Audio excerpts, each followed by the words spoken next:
Hello, everyone. It's really nice to meet you today, and thank you so much for joining us at our webinar. I know that probably a couple of other people are still joining us, so we'll just do the very short introduction before we get into the topic. I'm super excited that I will be able to lead this webinar and host a very great people from the industry with a great knowledge and experience. So just let me introduce myself. I'm Maciek Ciołek. I'm co-founder at Zawi. And today we're going to talk about what's the future of customer service teams. And in order to get a very good unbiased opinion, we've invited a great two CX leaders from the industry who has a very strong knowledge, the very great experience, years of the industry, working across the different brands to share like what was in the past and what's going to change in the upcoming years. So very happy to welcome Lior Cohen, founder and CEO of Create CX, and Bartek Lechowski, customer experience guide and human magic consulting. Maybe guys, you can start with your short introduction. What's your expertise? What have you been doing? So maybe Bartek, we can start with you. Looking forward to learn more. Then we go to Lior, and then we'll deep dive straight forward to our topic. Sure. Thank you so much, Maciej. Thank you for having me.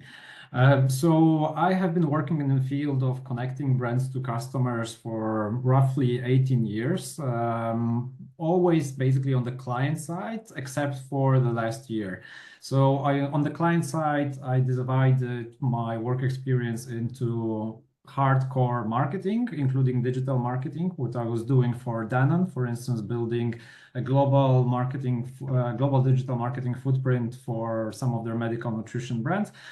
And second half more in the retail, focusing mostly on customer experience. So I am I was actually the first chief experience officer in Poland, serving on board of directors of IKEA and driving the customer experience transformation over there. That included actually building from scratch second best call center worldwide, which we created over there. But I also have some experience working for pharma companies, for telecommunication companies. So I kind of been there, done that. Great stuff. Across the different industry, looking forward to get your point of view on the topic today. Bartek and Lior, looking forward to learn more about yourself. Thank you, Maciek. So my name is Lior Cohen. I run Create CX. I've been working in customer experience for about a little over a decade now. Primarily started on the brand side at Bonobos, one of the OG D2C brands, was at Slice, everyone's favorite pizza app here in the States, and most recently was the chief of staff and head of e-com at Coterie Baby. With Create CX, we really touch on the digital and the human side of customer experience. So we view ourselves as the conduit that connects the digital infrastructure that facilitates a customer transaction, and the human side being how are you talking to your customers, what operating procedures are necessary, and sort of scaling both the support side with our staffing business as well with, the topic of today and this year, I guess overall would be AI and the merging of the digital and the human side, which I think is what modern customer experience is. Excited to be chatting today. Awesome. Lior, thank you so much. So I think it's great team we have collected today. And thank you so much, guys, for joining, because it's very, very clear that you have a very strong experience working as part of a lot of brands. So as you said, Lior, you've been there, you've done this, and now you're working more on strategically with different brands to help them to succeed in CX. So I think it would be really great to see like what were the challenges when you've been as a part of the different companies, but also how do you support these companies? So without further ado, looking forward, let's talk about what's the future of customer service teams. I think that everyone is asking these questions every day, and there are different good opinions about this topic, but also like there are some kind of radical opinions about this topic. So Lior, will we need customer service agents at all? Will we need keep having human people to take care of our customers, or is it true that AI will take the lead and will be doing like 99% of the work? Yeah, no, good question. Very relevant. I believe that, historically customer service was viewed as tickets come in, tickets go back out. You need humans on the other side to respond to those tickets. You need a leadership team to determine how are we responding, what are our escalation protocols and things like that. I like to say in my analogy, I don't think humans are going anywhere. I think In order to have a really good AI approach and automation approach, really strong inputs create extraordinarily strong outputs within customer experience. Those inputs are largely decided by the humans that work on the front lines, along with laddering up to the KPIs that are affecting CX leaders every day, but also showing the connection between revenue, orders, and the trickle down to your tickets and volumes within your customer experience. So whereas CX used to be viewed as a cost center, now a lot of people like to say the buzzword of it's a revenue generating department. I think the future of customer service is a thoughtful connection of the two. Say a brand is supposed to, historically had 20 customer service agents on the front lines answering tickets. If you have the right implementation and the technology sitting around those humans, maybe that goes from 20 to 12 or 10. What those agents are working on also opens up a lot of opportunities, right? So versus focusing on just your classic WISMO order processing tickets, those agents have the opportunity to provide a higher touch experience, delight, surprise and delight, and like sort of a proactive communication, loyalty, talking to customers really about why are they canceling subscriptions? How do we keep them on the brand? Where the AI can really give a customer a really, really great response in a matter of seconds that actually satisfies their core need. So I think it's always going to be a blend. That ratio is probably ever changing. And honestly, with every business, depending on the product that they're selling and the complexity of that product, I think that's always changing too. And so it's not a perfect one-to-one formula for every business and every brand. It's on a little bit of a spectrum. 100%. And I think that you're touching a very important topic is that today retention and loyalty is a very important challenge and goal for a lot of brands. So definitely having this human element that is focusing on this part of the business can like drive higher ROI and higher impact on the long-term vision versus like engaging these team members in front of having like this WISMO tickets and so on. Bartek, what's your point? Like, how are we going to, like, how many agents are we going to need in the future if AI will take over the world? I think I really like the positive view of Lior in terms of having the mix and basically still having quite a large team of people within the customer service teams. I think what's crucial is what you mentioned, those kind of revenue center versus cost center. And as much as I would love to, I would think from my experience at least that I don't think that 90% of the call center operations or the customer service team, they have actually made the change moving from the cost center to the revenue center. It has been tried many times, but it basically very rarely actually succeeded. So from that perspective, I think that whenever the board of the directors is going to receive a simple tool that's going to just kind of be able to automate certain tasks, deliver roughly the same result or possibly better at the same time, but doing that, 60-70% cheaper, I don't think honestly there's going to be much hesitation. Like when I was thinking about it, looking at the call center, our call center in Poland, when I had 200 agents, if I remember correctly, we had 120, 140 on frontline, mostly doing the stuff that could be done with some level of really good AI-enabled automation. And I was wondering for a while if IKEA, being this people-centered company and just kind of we care about our employees, would think twice, and they probably would. But in IKEA, always the customer was at the center. So any kind of cost savings that we are able to generate, we are able to translate it into the customers to give them ultimately better, cheaper products. So I think that cost-cutting exercise will happen kind of sooner or later, and we'll definitely not skip that. But I agree also that we will need kind of different skills, different type of people. And I was actually thinking that we most likely maybe don't know the exact job titles or the scope of the job. But I would imagine that it could be also varied by different emotional states from customer. Like those things are kind of neutral. I don't know. I'm asking you whether the product is on stock or not. Like, I don't care. Like kind of I want to get information. But when I'm really getting angry, let's use a diplomatic word here, like, you know, I want to talk to human, yeah, like kind of this is the moment where kind of screaming at the glorified version of IVR, let's say it like that, you know, is not really going to kind of give me the satisfaction and the kind of the positive experience ultimately. So I think that there is going to be a space for people, and especially on this emotional phase. So Bartek, thanks so much. So just to sum up with like saying is that overall, like the exercise of cost cutting will definitely happen because technology is here, and like the sooner the later some will do it. But like engaging, I think what Lior you said, like engaging human agents to still deliver this outstanding experience to very dissatisfied customers or the customers that we need to care to retain them, still be the crucial element to understand their sentiment and handle this properly. And I think that if we're talking about customers, you know, we can have different Can I just add one thing to what you said? Because I can imagine definitely that the first usage of AI agents is going to be, and it is right now, yeah, in terms of mostly focus on kind of handling those negative emotional states from the customers.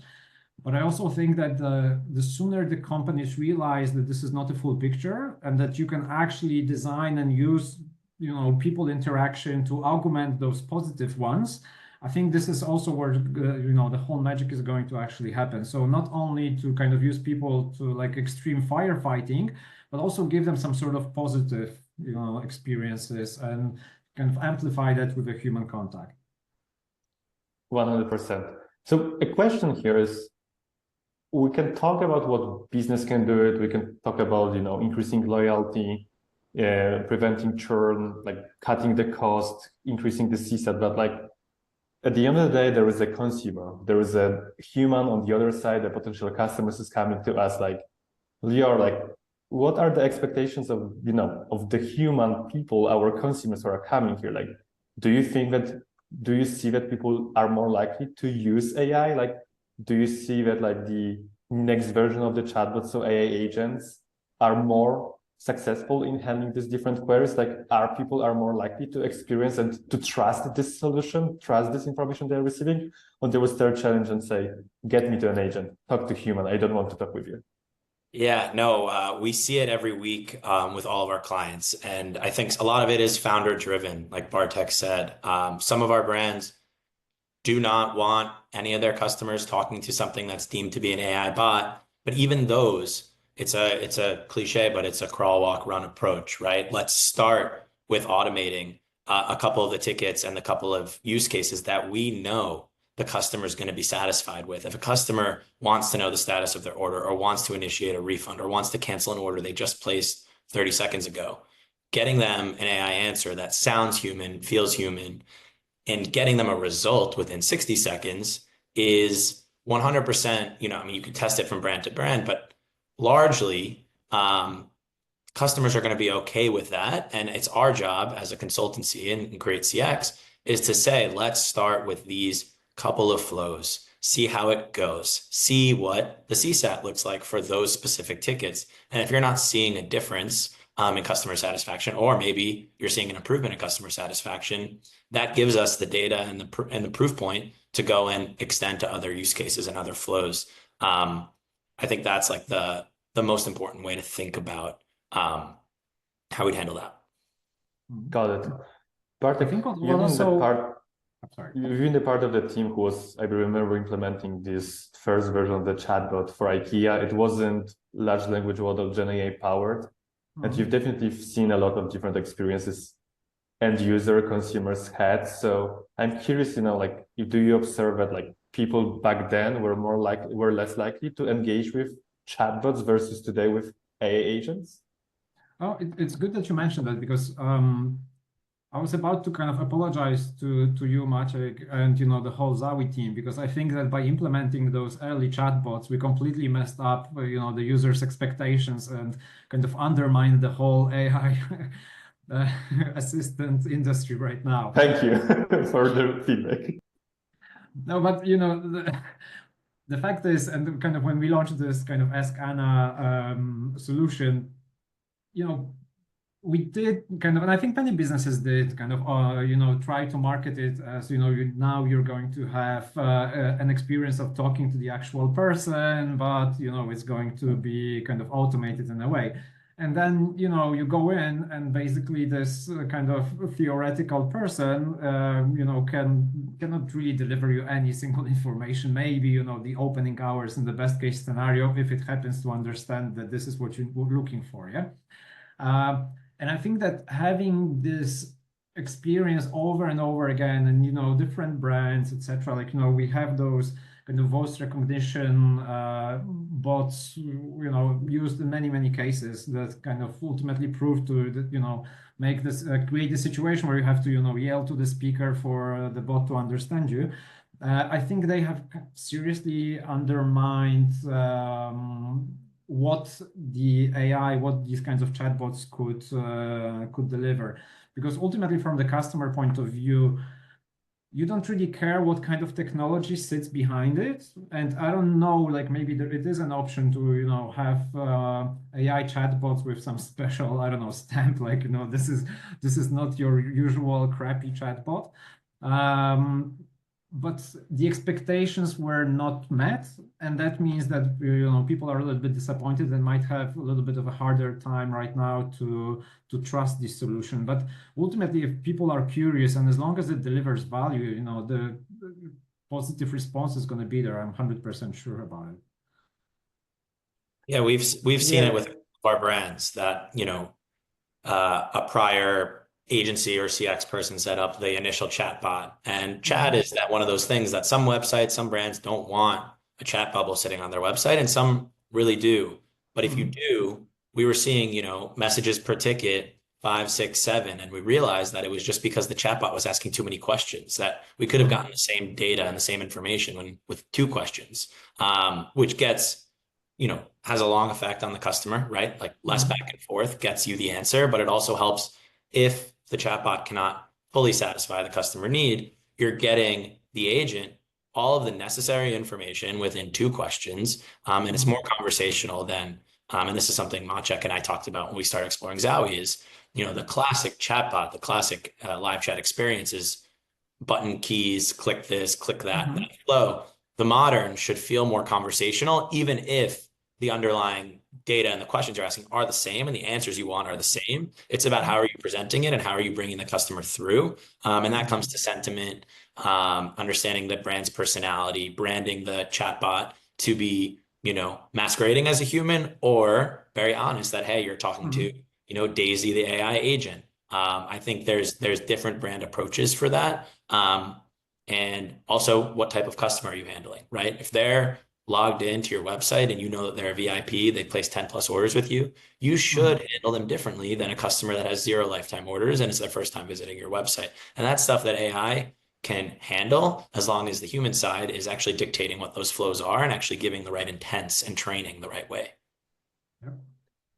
Wonderful. So fully aligned, and I agree with you that like what Bartek you said, that like we under delivered from the technology point of view, like the whole market when we've been implementing this first chatbots by then. But definitely like each of us experienced the ChatGPT approach, experience. Everyone really dreams that, hey, I would like to have my own ChatGPT just for my brand to make sure that it runs and delivers on the experience on brand. But I think that Lior, what you said is that like you start with a couple of first initial use cases that it should help your brand. You monitor the quality, you monitor the CSAT. If everything is fine and it flows like human, then you're ready to scale to add more and more use cases. But definitely the technology is ready, but the adoption will take some time to make sure that like we're delivering what's needed. And speaking about adoption, we have customer service leaders and customer service agents. What do you think will be the role in this AI agent adoption? Like how we can leverage agents to help us with the adoption of the AI agents, and how we can leverage customer service managers, leaders to adopt this technology. Like what could be the role today? What could be the role in the future? Yeah, it's something that we always tell our frontline agents. The agents that are answering tickets across every channel every day should see trends end to end for every department for the business first. We always tell agents we're installing our CX processes, our playbook, whatever you want to call it, but it's a living and breathing organism. CX is not a one-time create and just let it run. A business grows, a business launches new products, they launch a subscription, they go international. Questions and answers, those inputs to outputs, are always changing. And so we tell our agents, if we don't hear from you for a couple of days or a month, or you're not sending us feedback of, hey, this customer said this, it was really interesting, or hey, have you noticed this trend with this specific product?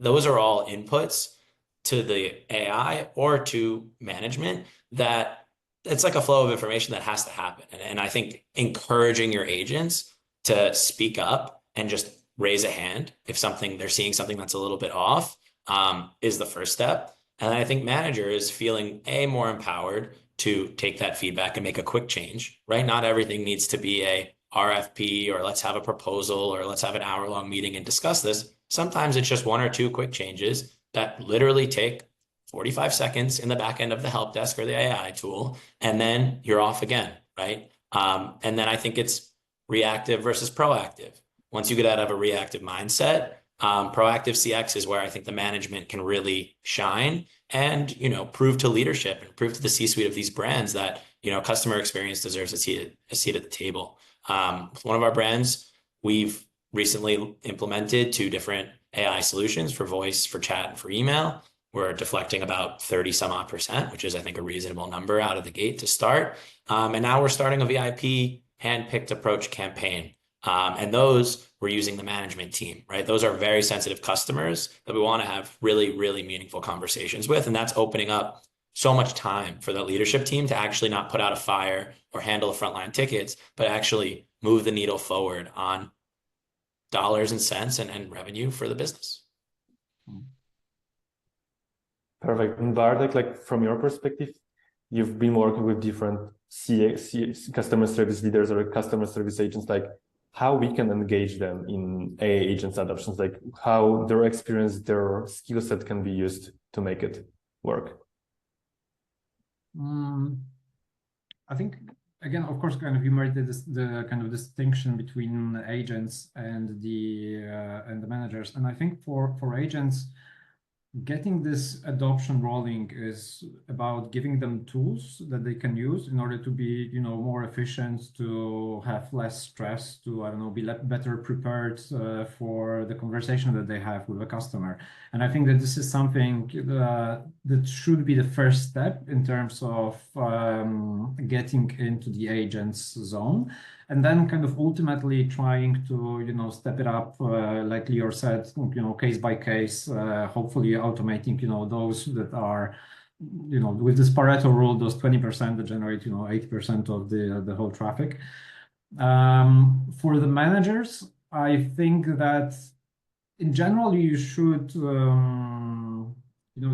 I think the general adoption of AI is going to help immensely, right? So as long as you try something, as long as you're using certain tools, and it can be, I don't know, data analytics, it can be some sort of support and strategic planning or resource planning or whatever you can think of, get the first step, just try to learn by doing that. And I think that naturally people will make connections. How could I make my daily job better from start to start? Obviously, the easy way is just to try to find a solution that is already being made, that's already made there, like Zawi, yeah, and to just kind of, knock on your doors and, guys, help me out. But I think for many of the people, we are still not at the stage of general AI adoption. Yeah, and I think a lot of companies are struggling with it. I recently was quite surprised that WPP, for instance, for all their entities, have a specific benchmark of people using AI. Yeah, like kind of, so you need to report that. And they actually put that as one of their KPIs. So they are really pushing the number of different assistants internally. And I think that kind of giving people those small tools, getting this foot in the door, later on, it's kind of going to grow naturally because people will see like, holy cow, this is really helping. Maybe I can use it to do many other things as well. Got it. So if we think about agents, like Lior, you said that, we can have 20 people, then you can end up with 12, and people, Bartek, you said 200 people, then you can end up with less people. Like, do you think that there is a space for them to, like focus, get expertise in AI agent training, AI agents coaching, just, that instead of like solving these tickets, they can just switch the role and become more like the owner of this AI agent adoption? Like, do you envision this kind of that some people from the customer service teams will be finally the center of the competence, how to adopt the AI in the company? I mean, from my Maybe Lior, we can perspective, start. Okay, oh yeah, Bartek, sorry, go Lior. Yeah, on. I'm talking too much. Apologies. Yeah. Oh, you're not. You're good. Great.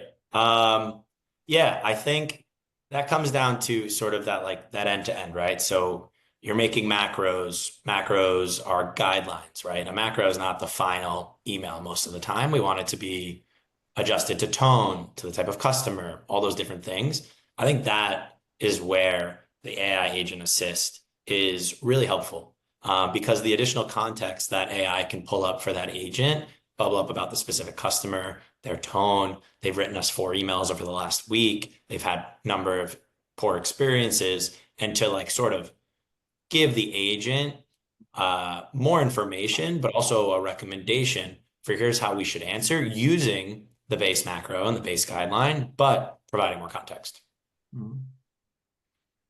If I can add to it, I think that, what is going to definitely happen, and it is going to be more of an issue for, large call center operations or kind of contact center operations, is that the structure of the workforce is going to change dramatically, because historically, call centers, or however you call it, they have been really great entry-level jobs where kind of, I knew if someone joined my team at IKEA Homeline, I can train them everything in 6 weeks, yeah, let's say. And they are like 100%, operational agents able to work over there kind of, full time. I think that if we take those easy tasks that are going to be automated, we will going to have a challenge kind of how to get a fresh talents in, and maybe the amount of those entry-level people is going to be a little bit smaller, yeah. But I think definitely that there is this space for this AI coaching and just kind of constantly improving, because this is going to be a battle quite soon, not about who has the AI agent enabled, but who has a better one, yeah, who delivers a better experience. And in that field, I think there's going to be massive opportunities in terms of new jobs. 100%. So if we're thinking, in the years ago, like when there was like the first customer service platforms installed, like there was zero competencies how to configure them, how to really make sure that they are used properly. So the role of you guys, Bartek and Lior, was like to counter these brands, build the strategy, enable them, and build this like center of the competencies, like build these competencies, how to use these tools, how to manage. Now then probably like you're more like telling them what's the strategy. They are able to use this tool by themselves, managing everything and most of the configuration. But I think like today we're just having the same with AI agent. Like if we're implementing Zowie, we're seeing that the level of expertise and knowledge across the market is still very, very low, and we need to educate and help our customers how to use the platform and like how to do the first steps in the AI, Gen AI world, you call it. So I'm curious, Bartek, what kind of new roles in this org chart you would envision that will be needed in order to maintain these AI agents? Like who would need in the org chart in the future to make sure that this tool is capable to deliver the best experience moving forward? That's a tough one. Lior? Yeah, sure. Outline? I got an answer. There's sort of 2 places, right? A lot of our brands have senior CX manager, a director. We say we like to play the role of VP of customer experience in our fractional roles, right? So we're going to help elevate the internal stakeholders to make them either able to focus on their day-to-day, stretch into new departments, things like that. 2 different of our accounts that are, leaning into AI heavily. One is a much larger brand. They have a training manager, right? And that person is responsible for how the agents and how the AI are speaking to their customers, and they are building those guidelines. And again, to that idea of like living and breathing, it's somebody like it is their full-time job to make sure that as the business rolls out new products, as there are new processes, as there are new markets, that person is constantly creating new documentation. On the other one, it's a super lean org. They have a couple of offshore agents through our BPO. They have one manager internally, and my agency, Create CX, is actually handling the training of in this case, Zowie AI. And we're taking feedback from the agents, from the managers, from the VP of Ecom, from the COO to the CEO, and we are hands on the keyboard training and updating the flows inside of Zowie. And so I think having somebody focused on that learning, training, education, whether it's internal or external, but you need to have somebody that every week is actually able to carve out some time. So some of our brands look at us and say, we want you to be the shepherds of the cleanliness of the help desk, like you said, Maciek, right? Making sure that your custom fields, your macros, your KPIs, all the things that go into good customer service are sanitized and clean. We don't need the customer service manager internally handling that. They're handling escalations. Some others, more bigger businesses, have a real training person. And that training, not as just AI, not just their offshore team, but also training other departments internally about here's how our team is talking to our customers, or hey, we're running our first Black Friday, Cyber Monday promotion. Here's how we intend on messaging it before they buy, during the buying experience, after they buy. So it's a communications person, but that person can, start in customer service because they know the voice. They know how they're supposed to meant to talk to customers, and it's a great, promotion opportunity for that individual internally to reward somebody that's been on the front lines, that knows how to talk to your customers, and actually grow into this voice of customer program. And I think that this is kind of, what we're observing right now. Obviously, it's quite fascinating because it's, in the whole industry in the making. Yeah? And we have those roles that you said, Lior, that are clearly within the organization, but kind of the other roles that are going to definitely emerge, and they have already actually emerged, is looking from the whole process of, from, the initial thought that we should have some sort of AI support, where we will need someone to come in and to actually create our AI strategy. Where are we going to use it? What kind of, do we build our own? Do we kind of use different resources? 3 weeks ago, I was speaking at the conference in Amsterdam, and I met Emma, forget her last name, but she's basically a global person responsible for AI strategy for Unilever. So just, having the actual person with that rough job description shows that there are already some companies thinking about it. And, obviously there's also quite a lot of consultants that are doing this piece of job. But this is, the first part. Then there's going to be a whole lot of people actually responsible for the whole implementation. Yeah. And this, again, can be someone inside, this can be external agencies, and which basically hands off the work later to the team that you were talking mostly about, Lior, the ones who are actually training and helping them grow. And then having this overarching role of, customer experience, VP of customer experience director, however you call it, who is actually going to be more responsible, not about, us having a AI solution that is going to help our customers, but more thinking how, yeah? So how do we actually make an experience out of every interaction? And I could imagine that, in 2 years' time, we're going to meet in a situation where there's going to be, 100 times more of an interesting job titles with AI in it. Yeah, no, AI readiness is something we've added to all of our SOWs for consulting. We start every project with 3 months. 3 months, we can teach you how to fish. Then you run the show.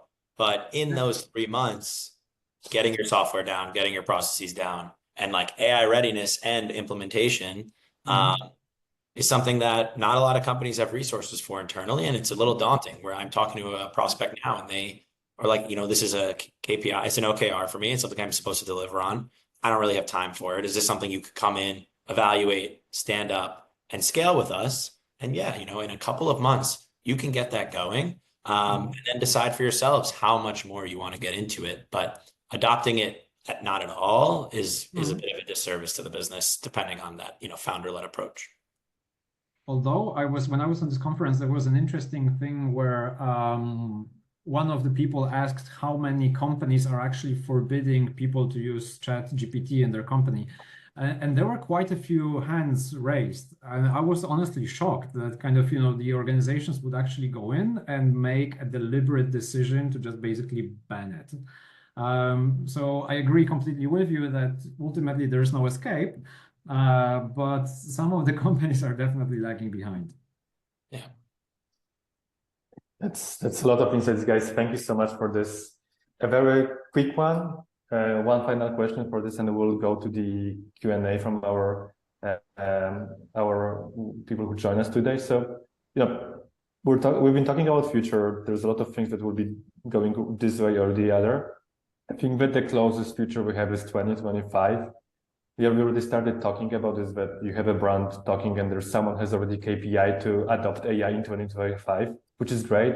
But what is one of the piece of advice you would give today to customer service leaders when we're thinking about the close future, 2025? There's a lot of noise about AI. There's a lot of everything going around this topic, how to get out from this noise and how to really strategize properly what they should do in order to be successful with their teams, with their brands, but also with the AI adoption itself. Yeah, it's a little bit of what we discussed in the past, and it's a little tough to answer. But the one thing, which is kind of what Bartek and I said at the beginning, is you have to start somewhere, and it's realistic to just start on the most transactional questions, the ones that a customer cares about the timeliness of that response. The thing why I really love customer service, customer experience, is that the data never lies. Right? Customers place orders. There's going to be inbound tickets. There's response time. There's first response time. There's customer satisfaction. There's net promoter score. There's a number of inbound tickets that are initiated from the customer. When you have a sale, 7 days later, you're probably going to have more tickets come in. And so it's very linear. And so being intentional about starting somewhere that you can provide a customer with a good to great experience. And realizing that, I don't really like analogies, but it's apt, is that, you're not trying to boil the entire ocean with starting with AI.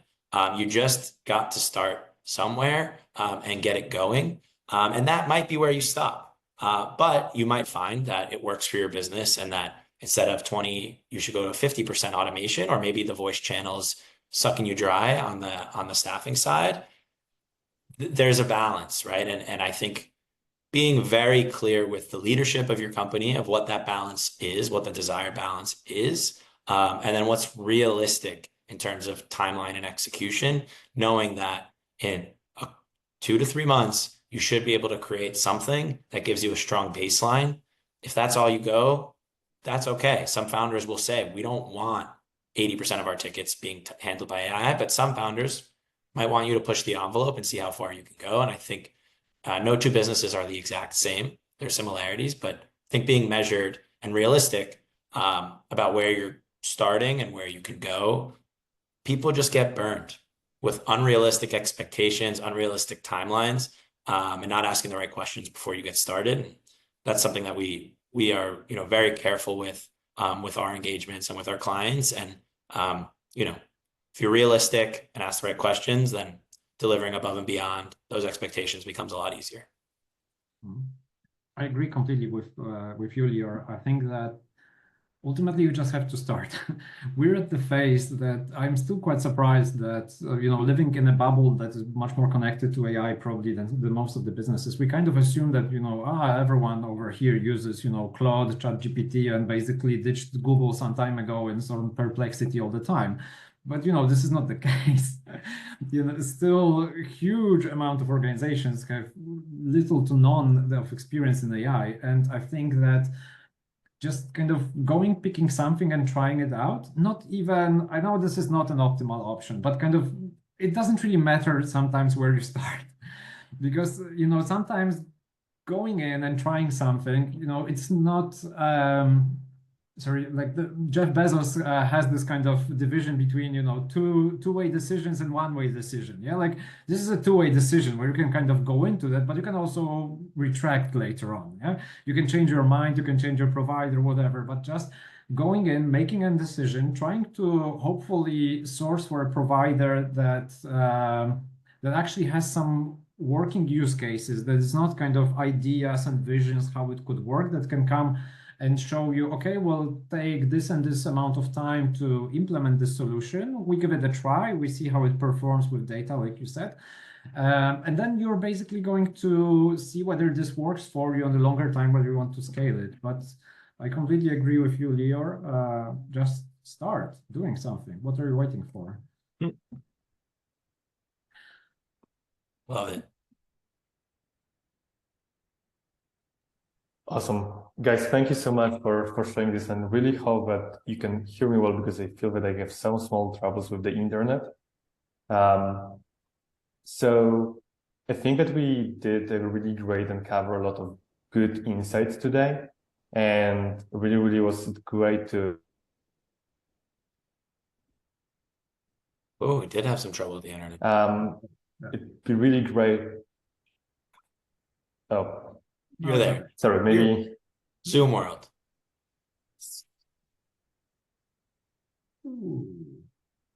We did so good. We got so far. Oh my God. Can you hear me guys well? Yeah. Yes. We cannot see you, but sound is okay. Okay, so sorry guys for this. I have definitely some kind of troubles on the Wi-Fi I'm here, but like I will try to repeat myself. So thanks a lot for sharing a lot of great experience today and answering all of these questions. We're already like 40 minutes go. We have 2 questions on the Q&A section, so I will try to quickly ask them. Bartek, how to choose the right AI solution? If I'm going to be in 2025, I'm going to find a vendor, how to choose the right AI solution? How would you answer this question?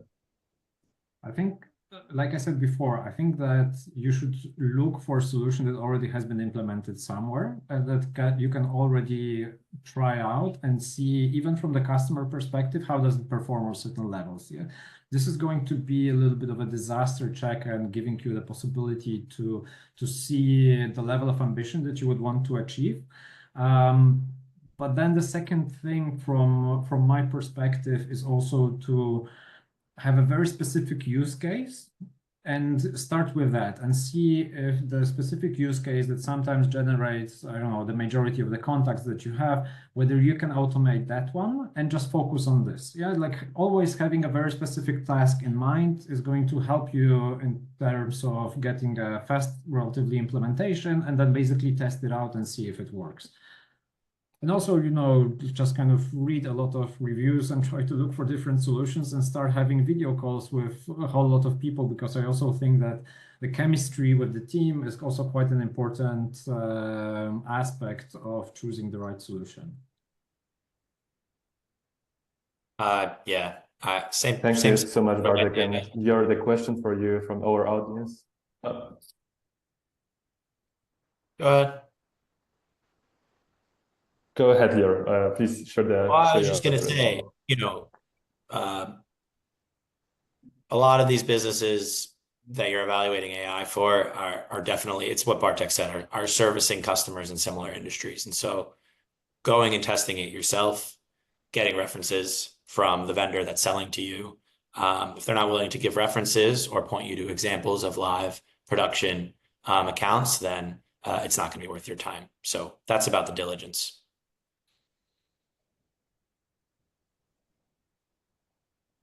100%. And the final one, guys, and we'll wrap it up for our audience. What's the common mistake you should avoid with AI adoption? Like, how would you deal with this? Like, what's the common mistake a lot of companies already done in the past that you would recommend different CS leaders to avoid? I've seen one brand that implemented AI and immediately got rid of their customer service team, assumed one person could handle it internally. And I think it was a mistake. I think, like, from what Bartek and I were saying, is give it a try, get it going, but have a fail-safe and just be measured with your launch approach. Because, you know, you've got to train your AI bot. You have to, or else you run a risk of those initial customers, if you just let the bot run, not get a great experience or just honestly get wrong information. I think like you have to be very hands-on. When you're implementing AI and it's gone live that day, that week, that month, you should have somebody reviewing the responses every single day in real time. I 100% agree with what you said. I think the other one may be not so common mistake, but I think something that some of the organizations go for is whenever there is this massive change in terms of, I don't know, like digitalization some time ago, or kind of, you know, e-commerce, etc., they go to big consulting companies, you know, saying, there's this massive disruption, help us.